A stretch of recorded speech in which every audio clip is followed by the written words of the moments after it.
गोटे दिन में पड़ुची रक्षाबंधन सहित चंद्रग्रहण केउ समय रे ताहले राखी बांधिबा शुभ राखी बांधिबार समय भूल हेले कौन हो पारे चंद्रग्रहण रे केउ समय रे बांधिबे राखी ग्रहण केउ राशि पाई शुभ केउ राशि पाई आनी पारे सतर्कतार समय ग्रहण समय रे कौन करिवे आ कौन करिवे ना कौन रही यार सरल प्रतिकार हांडी छाड़ केउ समय रे करिवे चंद्रग्रहण को देखिबा केउ राशि पाई शुभ राखी पूर्णिमा आ ग्रहण को लेकिरी हमर एही स्पेशल शो सब प्रश्नर उत्तर एही एपिसोड रे। नमस्कार दर्शक बंधु गोटे दिन रे राखी पूर्णिमा और चंद्रग्रहण एकाठी दुईटी जाक पड़िले राखी केबे बांधिबे कौन करिवे नाही केउ राशि पाई शुभ केउ राशि पाई अशुभ आउ कौन करिवे से सबुर प्रतिकार ए विषय आलोचना करिया पई आम सहित स्टूडियो रे उपस्थित अछंती ज्योतिर्विद तथा वास्तुविद डॉक्टर सरोज कुमार महाराणा। चलंतु दर्शक बंधु तांको स्वागत करिबा। सर नमस्कार। नमस्कार, जय Jagannath, welcome to our show. जेमती सर मु कहली गोटे दिन रे राखी पूर्णिमा पड़ुची और से दिन ही चंद्रग्रहण पड़ुची माने एटा गोटे विरल संजोग कौन करिवे कौन करिवेनी और महत्व कौन? निश्चित भाव में ग्रहण तो स्वतंत्र महत्व रही। राखी पूर्णिमा एक गोटे पवित्र पूर्णिमा माने जोटे पवित्र रिचुअल्स जोटा कि भाई भौणी भितर गोटे पवित्र बंधन सहित गोटे कर्तव्य बोध को मध्य करिथाए। तेणु दुईटा जाक जो गोटे विशेष पर्व आउ से समय जो ग्रहण लगुच साधारणतः भाव में आम ग्रहण पराग ए सब को केबे भल भावुना कहीं भल भावुना नो डाउट साइंस रे बा जो माने मानु नाहंती धर्मशास्त्र को तांको पई एटा गोटे जनरल कथाटे जोटा कि गोटे सब बेले घटी आसुची ताक पई किछि नै किंतु जो माने हमर सनातन धर्म हिंदू धर्मर विश्वासी आमे प्रत्येकटी जिनिस को देवता मानि थाउ जी हमकु दिए गच्छ हमकु दउची आमे गच्छ को पूजा करछु किंतु जो माने न मानिबा के लोक कहबे गच्छ कोन पूजा करछु किंतु ए सबुथर महत्व धीरे धीरे मध्य समस्त जानिलेनी आपन जानि पारथिबे तुलसी गच्छ हो ओस्त गच्छ हो सबुथर महत्व सेमिति ए ग्रह माने से माने मध्य हमकु दउचंती किछि हमठु ग्रहण भी करचंती सेति तांको ना ग्रह होइछि आ ई सूर्य चंद्र ए माने ठीक अछि सूर्य होउचंती नक्षत्र जोटा कि साइंस रे समस्त कहउचंती आउ बेसी आक्षेप करूचंती जे ई ज्योतिर्विद माने माने ताकू ग्रह कहउचंती किंतु नुहे फलित पई आमे ताकू ग्रह कहउचे नहले जहार निजर आलोक अछि सी होउची नक्षत्र जोटा कि सूर्य सेटा आमे जानिचे यही जेतेबेले सूर्य आमको सकल शक्तिर आधार सबु प्रकार शक्ति जीवन शक्ति आमको प्रदान करुच्ची सूर्य नथिले भावंतु कौन हुंता तेणु जेहेतु से दौची सी आम पई भगवान आम पई देवता आम पई नारायण सूर्य नारायण तेणु जेतेबेले तांको उपरे ग्रहण लागिवो तांको आमे कहिथाउ पराग तेणु सेटा गोटे अशुभ स्थिति ठीक सेमती चंद्रमा जे कि पृथ्वी चारिपटे बुलुची आउ आमर मन को कंट्रोल करुच्ची समग्र जगतर जिते सब तरल जातीय बा समुद्र देखंतु नदी देखंतु समुद्र रे जुआर घटा आसी थाए चंद्र कारण आउ चंद्र अच्छी बोली पृथ्वी मध्य ठीक ठाक रे अच्छी ये सब केते अद्भुत आपको भाविले केते माने केमिति सृष्टि सेति पई त हम भाबुचे कोठी गोटे भगवान अछंती जे कि सृष्टि को चलाउचंती तेणु ठीक सेमती जेतेबेले चंद्र उपरे कोनोसी ग्रहण लागे चंद्रर स्वतंत्र निजर आलोक नाही किंतु जेतेबेले चंद्र को आमे मध्य माँ सदृश बा ज्योतिष रे आमे ताको मातृकारक ग्रह नैचे सूर्य को पितृकारक ग्रह नैचे तेणु जेतेबेले चंद्र उपरे कोनोसी ग्रहण लागुची सेटा मध्य हमको खराब लागुची हमको भल लागुनी गोटे ग्रहण माने गोटे अशुभ स्थिति सृष्टि होउची बोली आम मन रे अछि आम धर्मीय भावना मध्य तेणु एथरे कोनोसी भाबिबार नाही तेणु सेइथि पई ये जो जिते ग्रहण लगुच आई टाइम रे गोटे पवित्र जिनसटे आमको घटवार अच्छी गोटे पवित्र बंधन बड़ी रक्षा बंधन को आम केमी पालिबा गोटे साधारण द्वंद्व आसवा कथा किंतु दर्शक बंधु कहीं भी व्यस्त हूँ ना पूरा कार्यक्रम को देखु बिना स्किप रे पूरा आपणकर मनरे ये रक्षा बंधन कौन ये ग्रहण आ यार अशुभ स्थिति शुभ स्थिति सब गुड़ाक आम बुझा एबे देखिथिबे रिसेंटली आमे भी करिथिले सूर्य पराग हेइथिला तार किछि दिन परे होची चंद्र ग्रहण गोटे मास रे दीटा को पड़िबा केते भलो केते खराब देखंतु ये भी सेमती गोटे साधारण माने घटनाटे जोटा कि ग्रहण होबा पराग घटिबा गोटे मसरे जो दुई दुई थर हो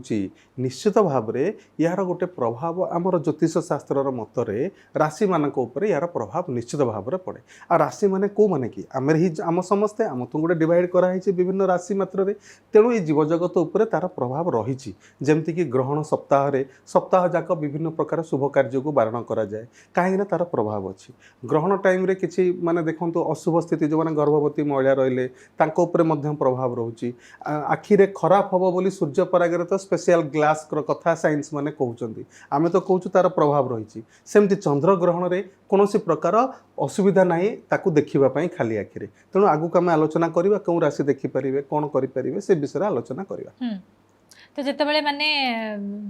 चंद्र ग्रहण कथा पड़ुची माने समस्त मनरे थिबा जे तांकर आसे जे आमे हांडी छाड़ केतेबेले करिवु को समय रे करिवु सेटा केतेबेले अछि। बढ़िया प्रश्न पचारले। एक्चुअली चंद्र ग्रहण जितेबाला लगी थाए जितेबाला आरंभ हुए स्टार्ट हुए गोटे अवधि थाए जो थे कि ग्रहणटा आरंभ हुए ग्रहण तापर मझी स्तर को जाए तापर धीरे धीरे ग्रहण छाड़े जितेबाला ग्रहण आरंभ हुए चंद्र ग्रहण तार ठीक 9 घंटा आगु पाक निषेध करिवार बा हांडी छाड़ जोटा कहती से सब निषेधर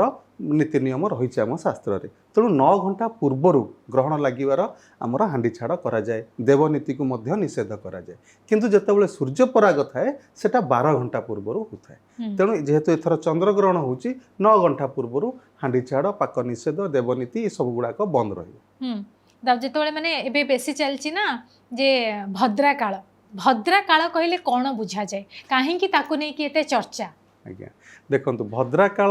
आपण मैंने समस्ते जो यूट्यूब रे विभिन्न प्रकार आसूची सेठी भद्रार नाटा आसूची भद्रा काल एक्चुअली आमर एटा गोटे भद्रा ताकू कहा जाए किंतु जेतेबेले आमे आमर ओडिशा भितर ताकू कथाटा को सुनिबा एटा होची बिष्टिकरण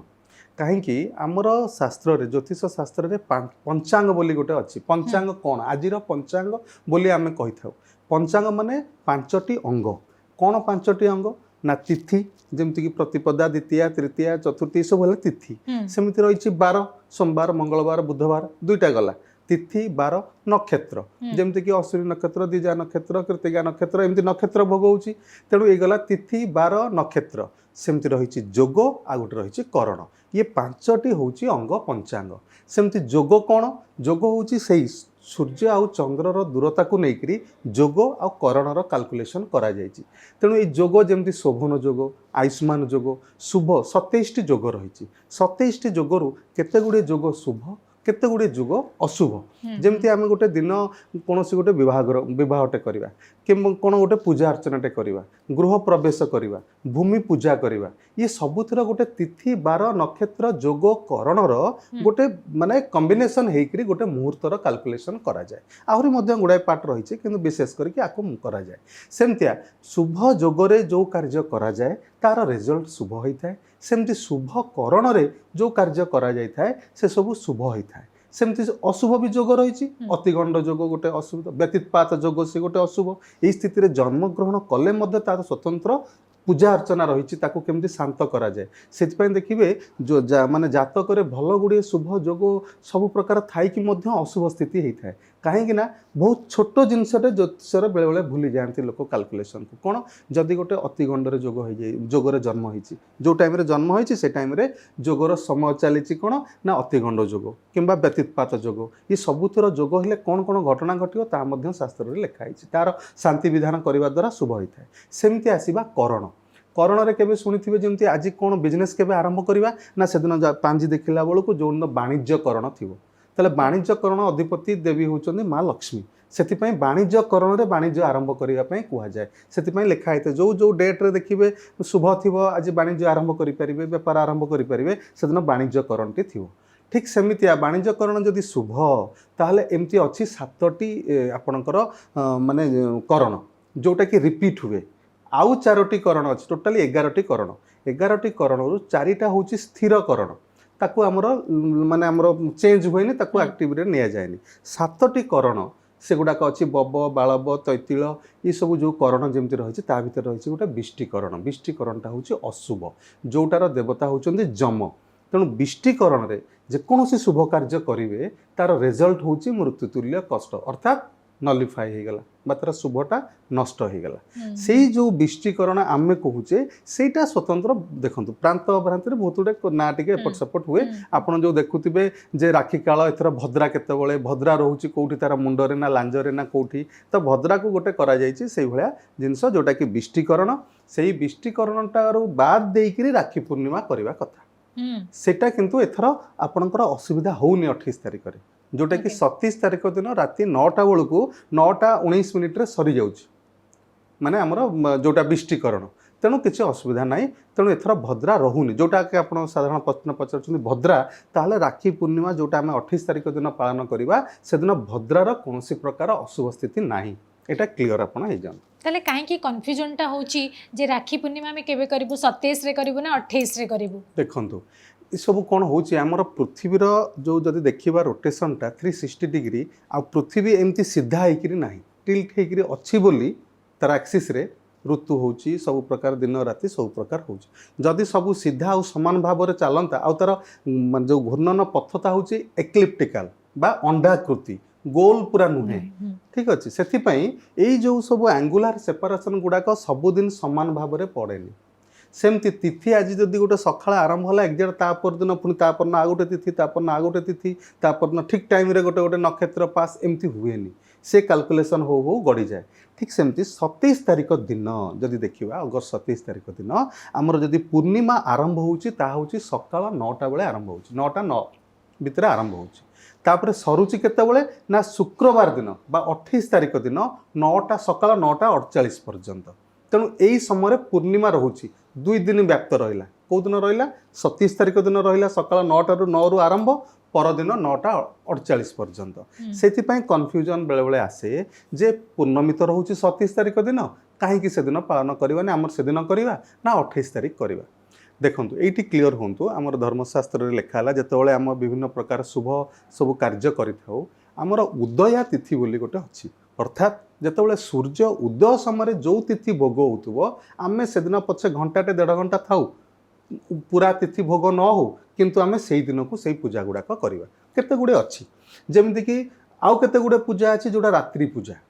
ସେଟା ଆମେ ପୂର୍ବ ଦିନ ଆରମ୍ଭ ହୋଇଯାଇଛି ମାନେ ଆମେ ରାତିରେ କରିବା। ଏମିତି ବିଧାନ ସବୁ ରହିଛି, ଅଲଗା ଅଲଗା, ଏମିତି ଫିକ୍ସ ନାହିଁ, ରହିଛି। ତେଣୁ ରାକ୍ଷୀ ପୂର୍ଣ୍ଣିମାଟା ହେଉଛି ଗୋଟେ ସକାଳ ବା ଦିନବେଳାର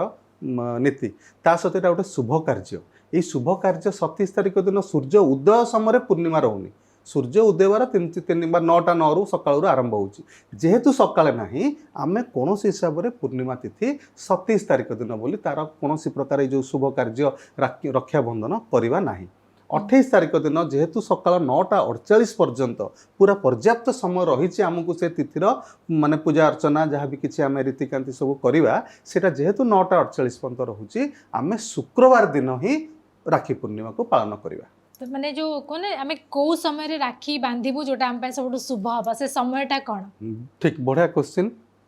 ଯେତେବେଳେ ଆମର ସକାଳେ ସୂର୍ଯ୍ୟୋଦୟ ହେଇଯାଉଛି, ଆମର ଗୋଟେ ମୁହୂର୍ତ୍ତ କାଲକୁଲେସନ୍ ପାଞ୍ଜିରେ ଅଛି, ଯେଉଁଟାକି କହନ୍ତି ଅମୃତ ବେଳା। ତେଣୁ ଏଇ ଯେଉଁ ଅମୃତ ବେଳାଟି ରହିଛି ସକାଳ 6:13 ନେଇକିରି ଆରମ୍ଭ ହୋଇକରି 9:45 ପର୍ଯ୍ୟନ୍ତ ଶୁଭ ବେଳାଟିଏ ଭୋଗ ହେଉଛି। କାହିଁକିନା 9:48 ପରେ ପୂର୍ଣ୍ଣିମା ତିଥି ସରିଗଲା, ଆଉ ପୂର୍ଣ୍ଣିମା ପରେ ଆମେ ତ ଆଉ ପ୍ରତିପଦା ତିଥି ଭୋଗରେ ତ ରାକ୍ଷୀ ପୂର୍ଣ୍ଣିମା କରିବାନି, କାହିଁକିନା ରକ୍ଷାବନ୍ଧନଟା ହେବ ରକ୍ଷା ପୂର୍ଣ୍ଣିମା ଦିନ। ତେଣୁ ପୂର୍ଣ୍ଣିମା ତିଥି ରହୁଛି 9:48। ତେଣୁ ଏଇ ଯେଉଁ 9:48 ଭିତରେ ଆଉ ସକାଳ 6:13 ଯେଉଁ ଶୁଭ ବେଳାଟା ଆରମ୍ଭ ହୋଇଗଲା ଅମୃତ ବେଳା, ସେଇ ଅବଧି ଭିତରେ ହିଁ